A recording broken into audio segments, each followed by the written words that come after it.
Hey, so you're thinking about moving to Henderson here in Nevada, and maybe you're the kind of person who wants to do everything right the first time. You don't want to make any mistakes if possible.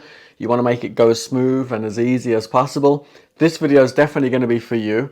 Or maybe even if you are the type of person that makes mistakes and you're going to try and avoid them this time, this is also going to be for you, because in this video, I'm going to go through some of the top mistakes to avoid when moving to Henderson. And that way, at the end of this video, you'll have a bit more of a clear idea of some of the things to avoid, some of the things to consider. And all in all, you should be in a better position to make it a smooth, easy and stress-free move to Henderson, Nevada. And we're going to start right now. So today we're talking about moving to Henderson, Nevada, and I think Henderson is a great place to live. Obviously, if you watched a few of my videos before, I live in Henderson, so I'm going to be biased, but I think it's a great place to live. It's one of the safest cities in the whole of the US. Las Vegas as well in general was also voted as one of the, I think it was the second best place to relocate to in the whole of the US as well. So definitely a great area to be considering, because with the benefits of Las Vegas, but the relative safety of Henderson, I think it's a win-win for everybody. But in this video, we're going to cover some of the mistakes to avoid. And one of the first mistakes I see a lot of times when people reach out to me is they focus on the house first, and they'll call me up and reach out to me after maybe watching some of these videos, and they'll tell me that they've seen this amazing home on Zillow. It's got everything they want. It's in their budget. And then I'll ask them about the neighborhood, and they'll be like, oh, we're not sure it's in this neighborhood, X neighborhood, Y neighborhood, and they don't have any idea about the neighborhood. They don't know what that neighborhood has to offer. They don't know where that neighborhood ranks in terms of the schooling, if they're moving with a family, or in terms of the crime rate, or in terms of anything else that you want in a neighborhood. So definitely I would say the first thing to do is, focus on the neighborhood and don't ignore the neighborhood first. The home can come afterwards once you dial in on your neighborhood. And I always say to the people that reach out to me, the buyers that are calling me, let's go and have a look at those neighborhoods. If you have time to come and visit, then we can go and do that together. If not, I can go and do it for you as well and get you a bit more of an in-depth feel for those neighborhoods. And then you know exactly how they feel like. And, the things that you need to consider when you're looking at neighborhoods is, yes, the crime ratings, which I can put the links down below of where you can find those. What the schools are going to be like if you're moving with a family.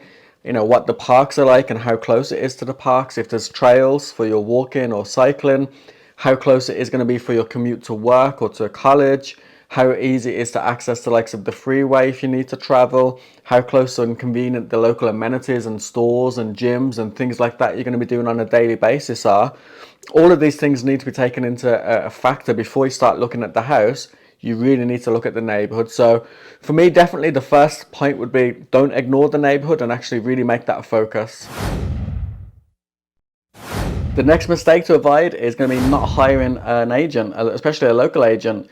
A lot of people sometimes think it's so easy to buy a home, and it is. In some ways it is easy. You can just click, connect, and then negotiate a deal, and so it's done, or that's how it looks. But there's so many different legalities and so many different obligations and so many things that you need to be protected by, that you really need an agent, and a good agent who's going to be on your side and fight for your cause as well. So definitely make sure you reach out to an agent. If you want to work with me, I'd love to work with you and help you on your move here to Vegas, and I'll put all my details down there. You can reach out on my phone and on my email, and I'd love to have conversations with you and then also help you on your move here as well. But what you're looking for is you want an agent who is going to understand your needs, understand your timelines, get to know you on a personal level, because there's so much more to moving other than just how many bedrooms, how many bathrooms. There's your personality and what you're looking for in a community. Who's someone who's going to be able to negotiate on your behalf and get you a really good deal and make sure that your interests are looked after fully. Someone who's going to be honest and transparent and make sure you're told all the information that you need to know, so that you know everything there is, so that you can make an informed decision. Someone who's really punctual and can keep to timelines, because there's going to be so many important timelines as well. And some of the other things that an agent will do for you is they will obviously help you search for homes. They'll help you find homes. They will show you the homes. They will handle all of the important paperwork. They will make sure you're in touch with professionals, local professionals, if you need them for whatever it is, whether that's lenders, escrow, title, whether you need help with getting your property insurance, whether you need a local landscaper or maintenance or a handyman, whatever it is. If you've got a good realtor, they'll be able to connect you to all of those as well. And it just makes the whole process so much easier knowing you've got one person that you can go to that can help you out with all of these other things as well. So as I said, if you want to work with me, I'll be delighted to help you on your move here. And my details are below on screen and also down below in the description as well. But whoever you work with, just make sure that they've got your interests at heart, because that's the very minimum you should expect from a realtor. The next mistake to avoid is going to be particularly to those of you who are financing the home through a mortgage. And I'll touch on cash buyers a little bit afterwards in this point, but let's just focus on those of you who are getting a loan for the home. And that's not getting your pre-approval done before you start shopping for homes. I know it's exciting. It really is an exciting time looking at homes, and then you stumble across your dream home that ticks everything that you're looking for, and you want to put an offer in, and then you find out you have to go and get your pre-approval, and then that slows it down. And we're starting to get into a bit of a competitive market now. It's starting to get a little bit busier in Vegas. The properties that are priced correctly and are really well presented are starting to sell a bit more quicker, and some are having multiple offers on again, which in that case, you're definitely going to want to have that pre-approval done, because it's going to show you are serious, you are really interested, and you are ready in a position to move if you get your offer accepted. And it also shows you as well how much of a home you can afford. It shows you what the bank is willing to give you. And then in terms of your down payment as well, how much of a home you can afford. And if you're going to go on a long road trip, you're not going to go on that trip without knowing how much gas you need in the car. You're going to know how much gas, and if you need to stop along the way, you're going to have that plan, because you'll know how much gas you need, and you'll make sure that you have enough gas. Same with home buying. You don't want to go looking for a home without knowing how much of a home you can afford, because you could be looking in a totally different bracket to what you can actually afford.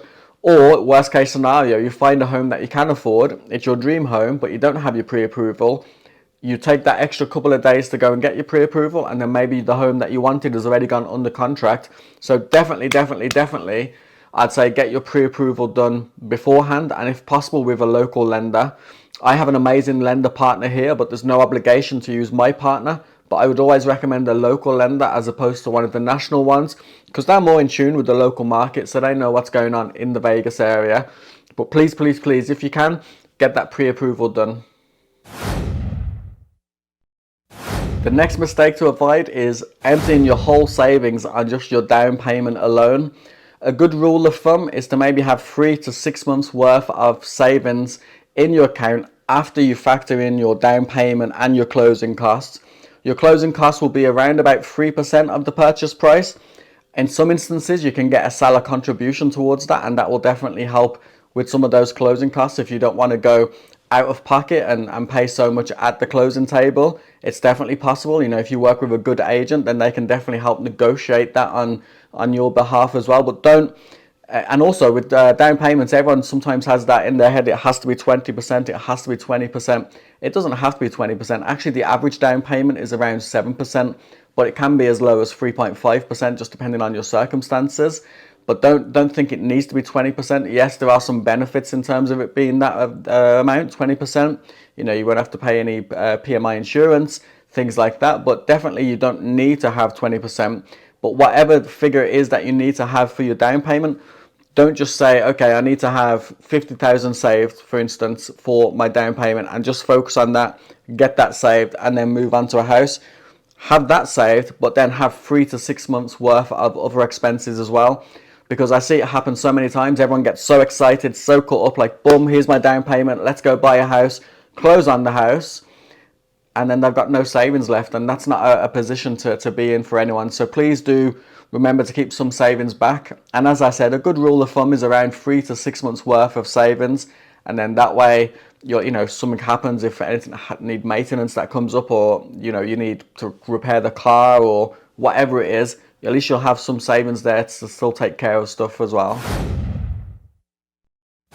The next mistake to avoid is not understanding the full cost of home ownership. I mean, it is exciting, isn't it? You're buying a home. It's really exciting, especially if you're a first-time home buyer. But even if you're moving out of state, it's exciting. You're going on a new adventure, a new journey. It's a real exciting time. You're buzzing. But sometimes it's easy to forget the other costs involved with owning a home, especially if you're coming from a rented background, and some of the things that you might not have had to think about. Maybe it was covered in your renter agreement with your landlord, or maybe you just completely forgot about it because, as I said, you're caught up in the emotions and the excitement of of moving and buying a home. And I get it, it's totally understandable. I've been there as well. But you know, some of the other expenses that you're going to have to factor in are going to be your property insurance, property taxes, landscaping, HOA fees, if there is HOA fees, your utilities, your water, trash, sewage. I mean, there's so many other different fees that, you know, maintenance and anything that might come up, furniture, if you don't have, if you're not moving furniture with you, there's so many different expenses that go into owning a home that you need to also remember to factor those in as well. So definitely don't just focus on the price and the big ticket item of the actual home and the cost of the home.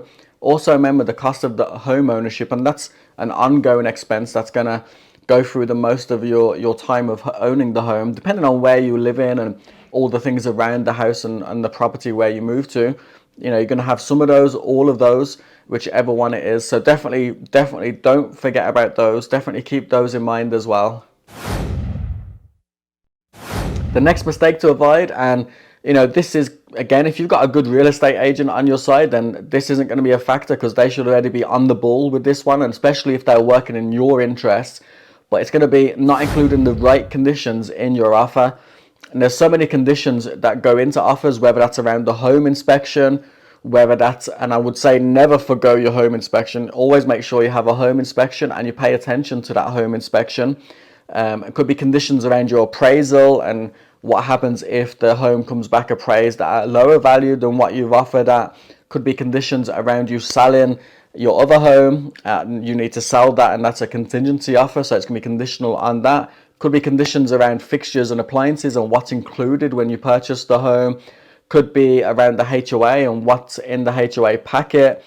There's so many different types of conditions when you buy a home that you need to make sure that these are clearly spelled out in your offer, because if it gets past that stage and it's already accepted, then it's going to be harder to do an amendment and making sure that that gets agreed. Yes, it is possible to add it, but you're relying then on the relationship between the two agents, because technically once a contract is executed, then it's agreed. So if you've got the right agent at the start, then it's going to alleviate that, because they would have already listened to you, they already know what's important to you, and they'd already be discussing the offer with you when they're writing it up on your behalf and being transparent with you. As I said, that's how I work. I'm fully transparent. I'm really good at communicating with my clients, as any of you who have worked with me or are currently working with me can testify. So again, you know, just as a reminder, if you do want to work with this type of agent and I feel like someone that would be great to work with, then definitely reach out. My phone number, email is on the screen below, and you know, you can pause it and take a screenshot and give me a call when you're ready to have that conversation on making your move here a more reality, and I'll definitely do my best to help you. And one thing I can say is I'll definitely make sure your interests are put at the top of mind more than anything, and making sure if you've got any of those important conditions in your offer, that we are working with those conditions in mind. But if you're already working with an agent, then definitely either be on their case and make sure they're doing that for you, or keep it in your own mind as well, because they are definitely important, and I wouldn't want you to potentially lose out on anything that's possible on your side. The next mistake to avoid, and I sort of touched on it there, is forgoing the home inspection. And I mean, some people, especially in the previous market when it was so busy and so in demand, some people were giving up the home inspection contingency just to get their offer accepted. And for me, that's scary. I wouldn't want any of my clients to buy a home without having a home inspection. Even if you're buying new construction, I would always say, and those of you who've purchased a new construction with me will know this for sure, is I'll always say we need to have a third-party inspection done. Even though it's brand new, you still want to make sure that everything is as it should be. What more a resale home that's been on the market for a while maybe, or been previously owned for a while, could be 5, 10, 15 years old. What more could be going wrong in that home? So you want to make sure that you know everything there is to know about the home.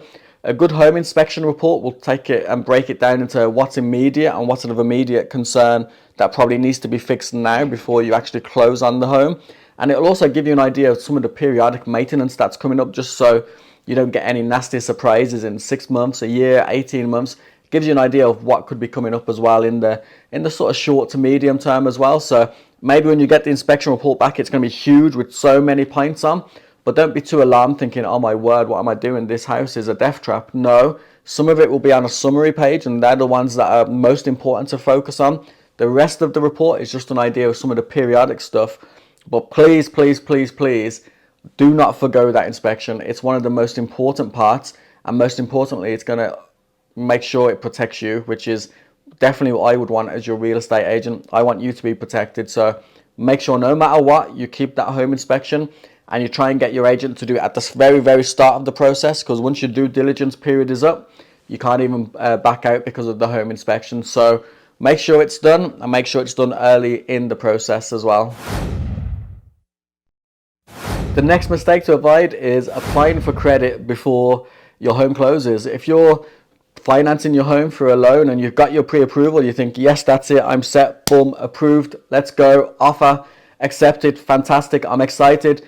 How about I celebrate by buying a new car and going out and getting financed on a new car? Maybe your local Toyota dealership had a great deal for the weekend and you got caught up and you ended up financing that car.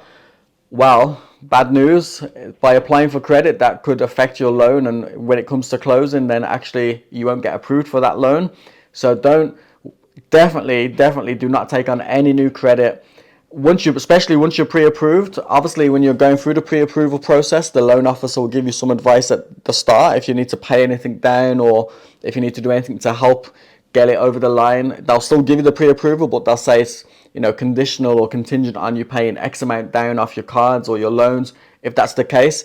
But then no matter what your circumstances are, do not go and take any more credit until that house closes. I used the example of a car because it actually happened to one of my buyers. They were closing on a home, and 2 weeks before it was due to close, they went out and got a new car, and then they never told me until probably a week later actually, and they were like, oh, hey Billy, we got a new car, blah blah blah. And then when it came to closing, they actually couldn't get approved for the loan because their debt to income was completely out then, and it totally screwed up the loan for them. So they had to then wait, and I think they are still waiting now to actually get a new home. So definitely don't put yourself in that position, because it'll be so heartbreaking for you to do all of that hard work and then get to the final point and realize because you've took on a new credit card or expanded your credit card or took on a car loan or whatever loan or extra financing it is, it could throw your loan out. Just wait until you close. Wait till you close on your home, and maybe give it a month or two afterwards, and then you can do it whatever you want in a way of celebrating. But do not do it before you close on your home is what I would say. And you'll be surprised how many times it happens as well.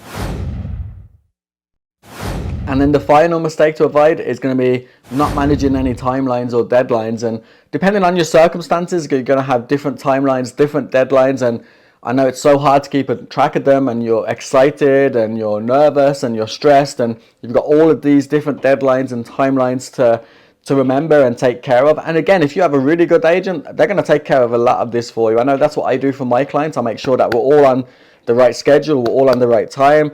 Sometimes I'll just reach out to you in the process and make sure that everything is going as smooth as it should be. But not every agent is the same. Not every agent is a superhero. So definitely, if that isn't the case, then make sure that you are paying attention to your timelines and your deadlines. If you're moving from a rental, let's start with a rental scenario first. If you're moving from a rental in your home state, you'll have the end of your lease, which you'll know is a set date. You would have had to give notice probably to your landlord or property manager that you are going to vacate at the end of your current lease on X date. If you're breaking your lease, you would have had to give notice again, whatever is in your lease agreement, and also pay probably a fee. I know when we broke our lease early, it was a 2-month fee that we had to pay, as well as giving 60 days notice to vacate. So definitely make sure you're remembering those timelines if that's your circumstances. And then if you're buying a home in Vegas at the same time, making sure that you're adhering to the timelines here. You're going to know your close of escrow date. That's going to be in your contract.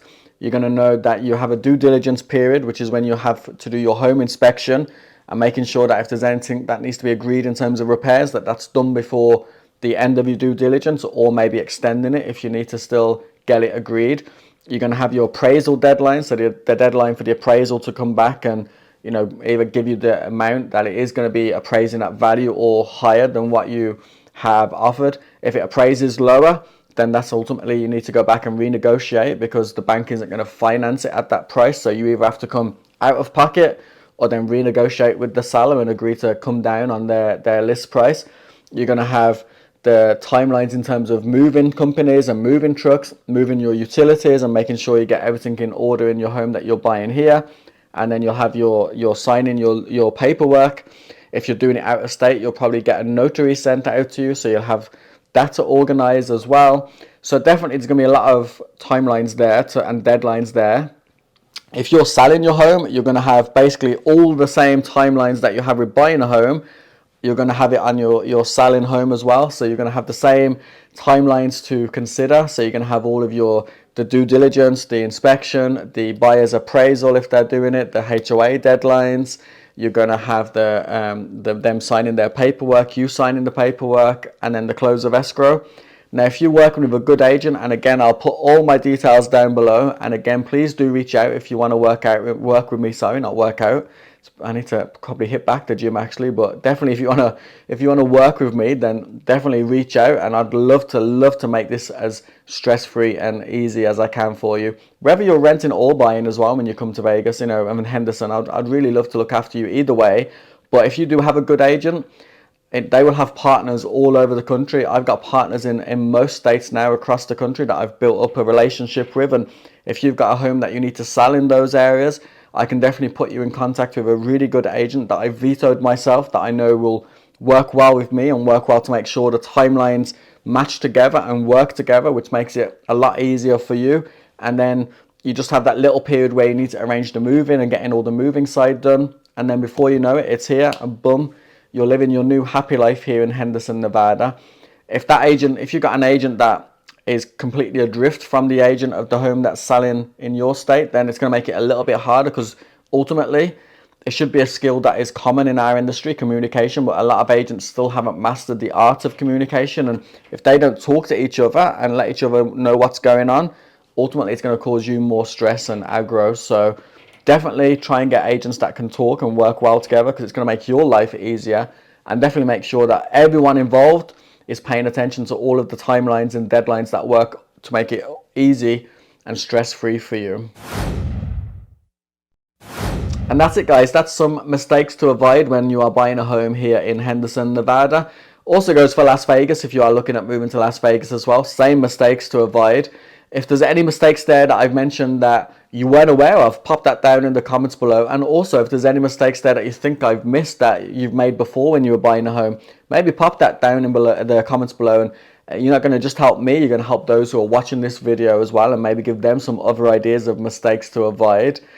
I also want to say, if you haven't already, then please go ahead and subscribe. Tap on the bell for notifications so you'll be amongst the first to know about the local market conditions here in Henderson and Las Vegas. While you're at it, please go ahead and like the video. That way you're going to help the video go in front of more people that are looking at buying a home or moving to Las Vegas and Henderson, and hopefully they can consume this content. And if you found this helpful, hopefully they will also find it helpful. That's where my heart is in making these videos, really, is to try and help those who are moving and relocating and trying to take some of that stress away and help you in that research phase. Because I know when I did that move, there was no videos. I had to do all on Google, and it was a lot more difficult. If I can make it easier for you, then I really would. Just as a reminder as well, if you are really considering moving to Las Vegas and Henderson, please get in touch. I really would love to work with you all. Those that I have worked with already and currently working with now, it's an absolute joy. It's an absolute pleasure. I love talking to you all, getting to know you all, and then more importantly, helping your dream of moving to Vegas and Henderson become a reality and being part of that journey and part of your story. Hopefully, as the years go by, even though I was just a small part of your journey, hopefully you'll still remember the part that I played and I've had an impact on you. So definitely do reach out. All my details are below. You can give me a call, shoot me a text, send me an email. We can book a Zoom, and all of that is down in the description below. And as I said, I just really would love to have your back on your move here to Vegas. Thank you again for everyone who has already reached out. The support has been phenomenal. It blows me away, all the phone calls and text messages and emails I get from you guys every day wanting to work with me and wanting to move here. So I truly appreciate it all. Hopefully those of you who've already reached out can testify to what I'm like when I'm dealing with you in person. I'm exactly the same as I am on camera. So I do appreciate it all. But until the next time, guys, thank you for watching, and you take care.